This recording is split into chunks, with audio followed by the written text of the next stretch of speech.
stuff already. We still have to do self-recognition and self-tolerance, stress and immunity, aging, and the immune system. So let me skip ahead to that. The lymphatic. Is that what that one is? Not again. Why don't you just lean it against the water bottle afterwards? All right, self-recognition and self-tolerance.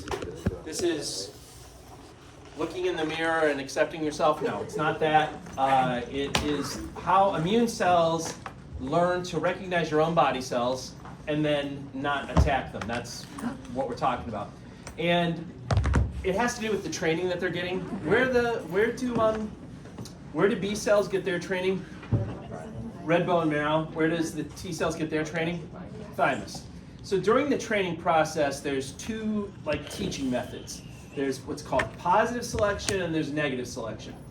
The T cells use both types and the B cells only use the negative selection. So with positive selection, it's testing the T cells to see if they can recognize your own self-MHC markers, okay? Remember, T cells are really picky. They need to have an infection kind of shown to them. They need to have an antigen presented to them. And when that happens, they also have to see your own ID. They have to see your MHC markers. So T cells need the ability to recognize your own self-MHC markers, so they undergo positive selection. Only T cells that can do that get to grad. What was the graduation rate? 2%. 2%, right? So only T cells that have that ability will pass that test.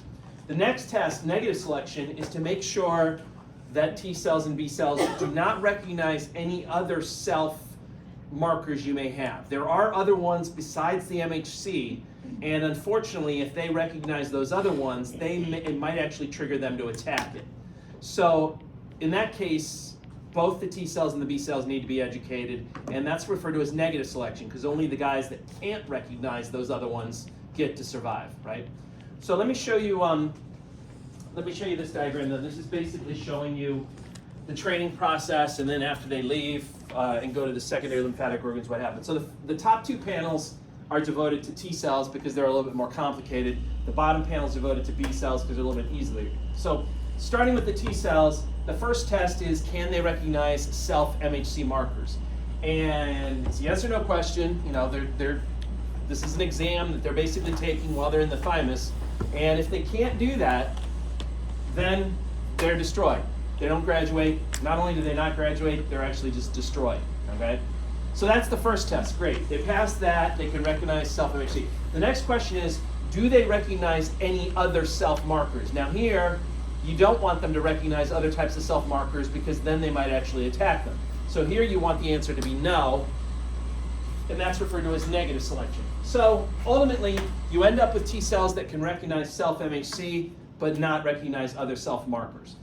Then after they graduate, the 2% that are lucky they graduate, that's when they're going to go out to a secondary lymphatic organ. What were some secondary lymphatic organs? Spleen. Is that it? Is there anything else besides spleen? Lymph nodes, tonsils, they're going to go out to places like that. And the T cell's just going to hang out there, right? And it's going to wait and see if it ever encounters the bacteria, the virus that it was designed to fight against. And remember though, to get the T cell involved, it has to have the antigen shown to it by either a specialized antigen presenting cell or possibly by an infected body cell, right?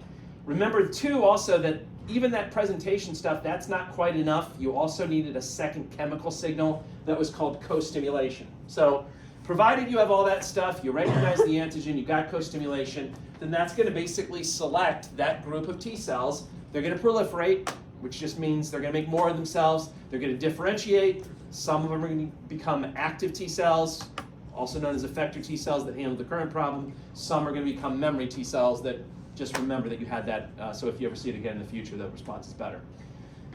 For the B cells, it's simpler.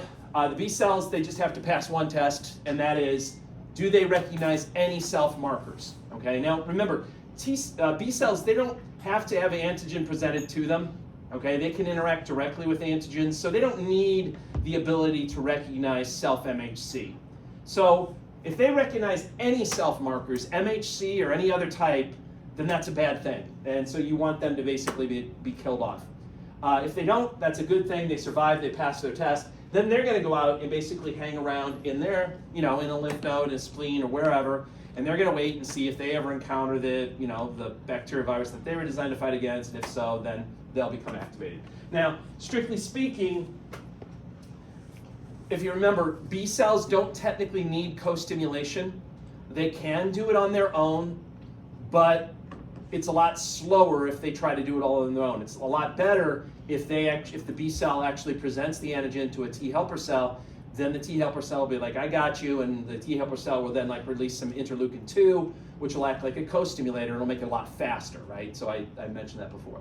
Once they're chosen like that, once they become activated, it's the same as with the T cells. They'll proliferate, they'll differentiate. Some are going to become active B cells. What's the fancy name for active B cells? Starts with a P, rhymes with plasma. Plasma cells, they become plasma cells, and then some of them become memory B cells. Okay?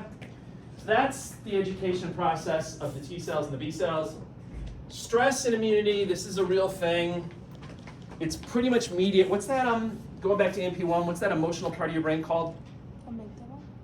Well, the amygdala is part of it. Also, what's called the limbic system, right? Remember that from MP1? Well, that's directly connected to your hypothalamus. And not to bring up bad memories, but endocrine chapter, remember the hypothalamus releases something called corticotropin releasing hormone, CRH, which then goes to the anterior pituitary and causes it to release what? What is it?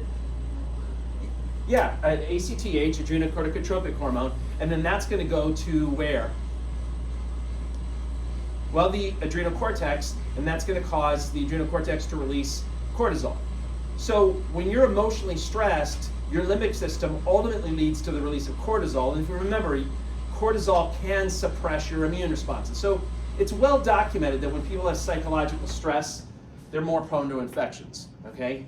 Now, what I was unaware of until I started teaching this class is that there is apparently a field called psychoneuroimmunology, or PNI. I'm a PNI specialist. Anyone ever heard of psychoneuroimmunology? Yeah, me neither. I think this is bogus, but whatever. We'll just. Wait, this is bogus, but type A personality is leading to like high blood pressure. I'm not. This is not bogus. I'm just saying the field. I've never heard of the field before. That's all. I've just never heard of psychoneuroimmunology. I don't know. Maybe it's a really somebody should Google this right now and figure out like what their median salary is. Maybe some of you guys will jump ship on being nurses, and we'll get more psychoneuroimmunologists out there like we need. Just makes my blood boil. All right. I don't know. They talk you down. They try to make you not stressed so you're healthier. Isn't that a noble cause? They tried to help you out, for God's sakes. Is they pay well? Yeah, that's what I want to know. I don't know. I don't know what the salary is there. All right, so it varies from 50,000 to 128,000. Wait, to 128? Yeah, for freelance positions, obviously. So Wow. 28. How many schools do you need? That was my next. Yeah, hold on a second. Everyone in here is going to convert to be PNIs. Yeah. I can just imagine introducing yourself at like a cocktail party, John Smith, PNI. Interesting. You're like really impressed. Anyway, but forget those PNI people for a second. Your textbook actually has good advice. This is a direct quote from your textbook. In order to improve your stress resistance, cultivate an optimistic outlook, pay attention, Xavier, get involved in your work, and build good relationships with others. It's like, thanks, textbook. I kind of feel like it's overreaching giving me advice, but that's all right. Real life advice right there. I like that. Pay your bills on time. You do that already? Does it work? That's right. All right. Aging in the immune system, it's all bad news. Okay, so as you know, when you're young, your thymus is pretty big. It's a pretty good, T-cell university. As you get older, it shrinks down and becomes some, janky third-rate college that no one wants to go to. And then it's not really doing a good education job. And as that happens, your T-cells aren't quite as good and problems arise, et cetera, et cetera. So when you get older, there's 3 problems with your immune system that come about. When the immune system's not functioning, that's going to put you at increased risk for infections as you get older. Don't forget that the immune system is also on the lookout for cancer, so you're going to be at increased risk for cancer as you get older. And then the third thing is those immune cells that have stuck around with you, you're like, yay, you've stuck around with me my whole life.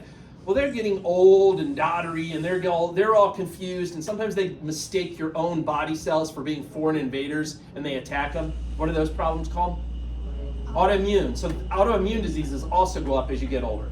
All those things. Cancer, infections, autoimmune disease. All right, any questions about that stuff? All right, now I got to get into the respiratory system. I'm guessing, has anyone looked at the respiratory system yet?